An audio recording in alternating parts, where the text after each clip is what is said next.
Hello à tous ou encore bonjour. Dans ce conte mystérieux, je vous emmène à la découverte d'un des pouvoirs d'Ungil, un masque de l'ethnie Fon du Gabon. Il était une fois, dans un village vivait une jeune femme nommée Zola. Elle y avait grandi dans une famille aimante. Zola était une jeune fille courageuse et remplie de patience. Sa mère avait donné naissance à sa petite sœur Mpaki, 8 ans après la naissance de Zola. Les deux sœurs étaient vraiment très proches, malgré le nombre d'années qui les séparait. Un jour, lors d'une cérémonie de danse, l'un des invités, le jeune roi nommé Zue, du royaume prospère Vumeloin, avait remarqué les pas gracieux de danse de Zola. Il demanda à un de ses gardes de rechercher d'où venait cette danseuse exceptionnelle, en pointant du doigt Zola. À la fin de la cérémonie, il ne tarda pas et se rendit directement dans la concession de Zola. Le père de famille était honoré par la présence du jeune roi. Après l'avoir offert la cola, ils finirent par comprendre les intentions du jeune roi. Les modalités de la dot conclues, le roi Zue demanda la permission afin de discuter quelques minutes avec la jeune femme. Les deux jeunes gens s'éloignèrent un peu afin d'éviter les oreilles indiscrètes des gens autour d'eux. À présent seul, Zue lui dit « Zola, ton nom représente tellement ta beauté et ton charme innocent. Je viens de demander ta main à tes parents. Mais je trouve qu'il était encore plus important de connaître ton avis sur le sujet. Je suis Zue, ne regarde pas mon titre, mais plutôt mon cœur.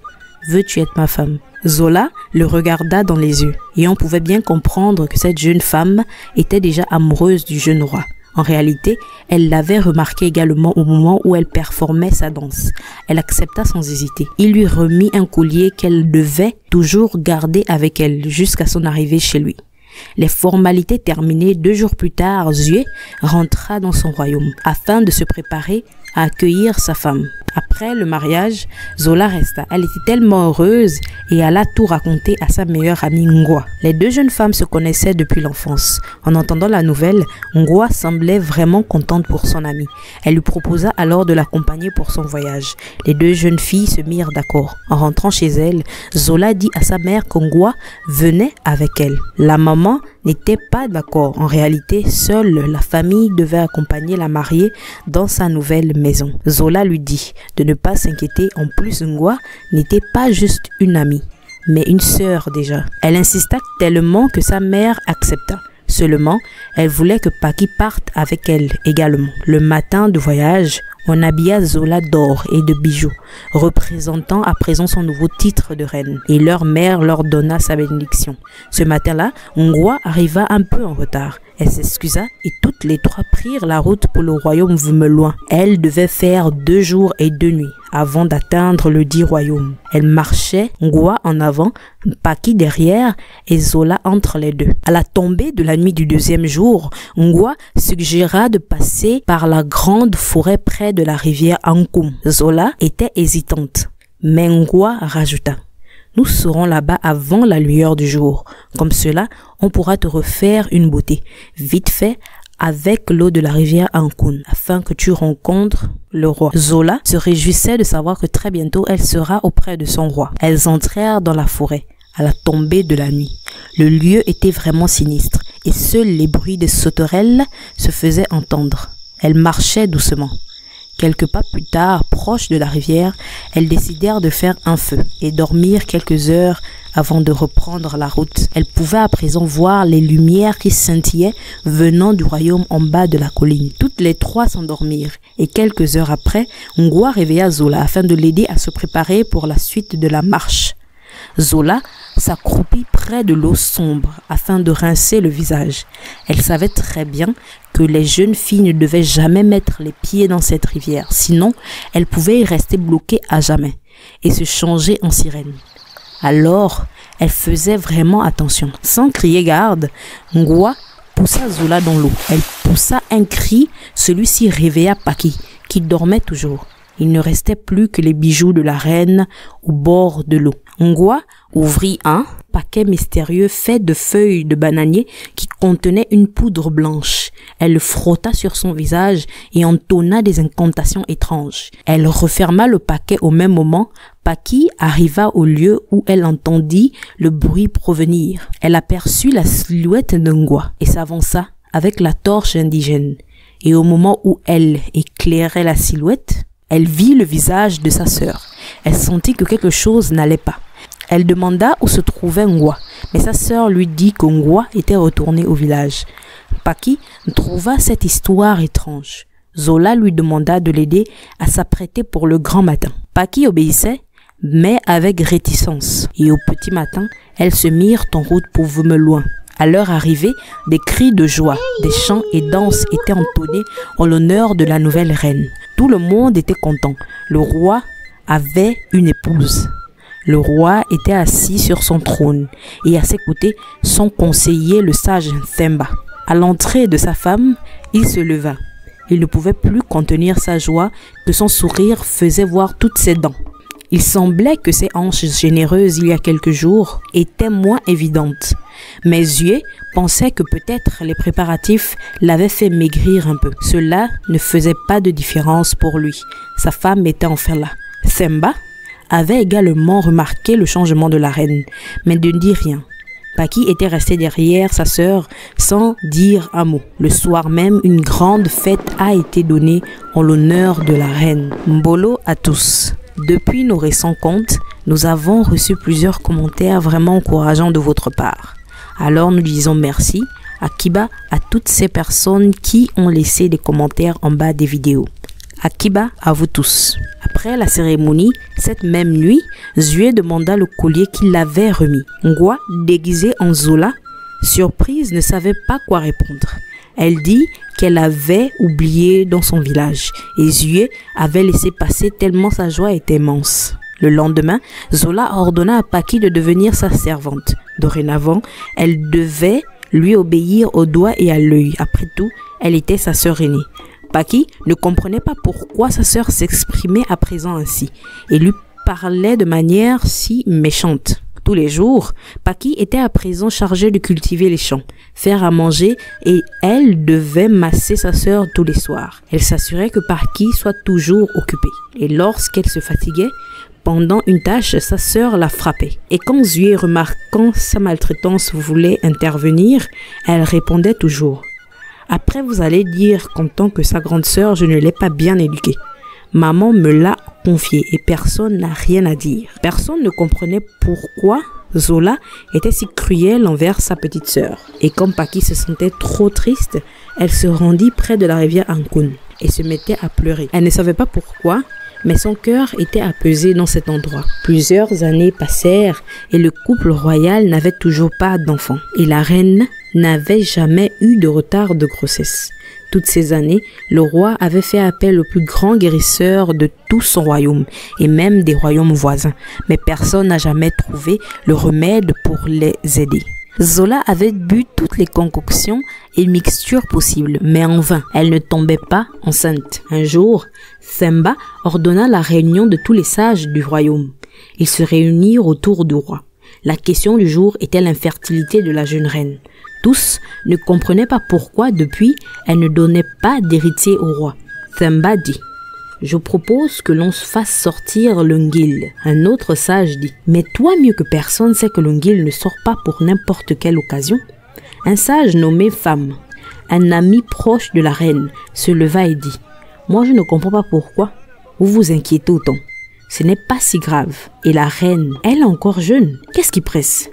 Themba se leva aussitôt et répondit « Tu penses que le roi n'ayant pas d'héritier soit une chose banale? On sait tous que tu es ami avec la reine, mais c'est pour son bien également. En plus, le roi ne peut pas avoir une autre femme. Donc, nous devons absolument savoir et résoudre ce gros problème. S'il meurt aujourd'hui, sa lignée va s'éteindre à jamais. » Une femme tourna la tête en signe de désapprouvement. Zue, le roi dit « Il est bien vrai que la cérémonie du Ngil est sacrée et dangereuse, mais nous sommes obligés de le faire sortir. » Une femme se précipita afin d'aller tout raconter à Zola. Elle dit à Femme de ne pas s'inquiéter. Elle s'était déjà préparée à ce moment. La nuit, elle essaya de convaincre le roi afin de ne pas faire sortir le Nguil. Mais il était décidé. Le matin, elle tenta de mettre une potion dans son eau matinale. En retournant dans la cuisine, le pot se renversa seul. Zué était vraiment anxieux pour la prochaine sortie de Nguil. Le soir de la cérémonie arriva. Les initiés qui portent le masque Nguil ne sortent qu'au soir venu. Seuls les sages du village, le roi et la reine étaient présents. Les initiés sortirent vêtus uniquement de raffia et leurs visages étaient couverts de masques, le Nguil. Ils se mirent à danser autour d'un grand feu.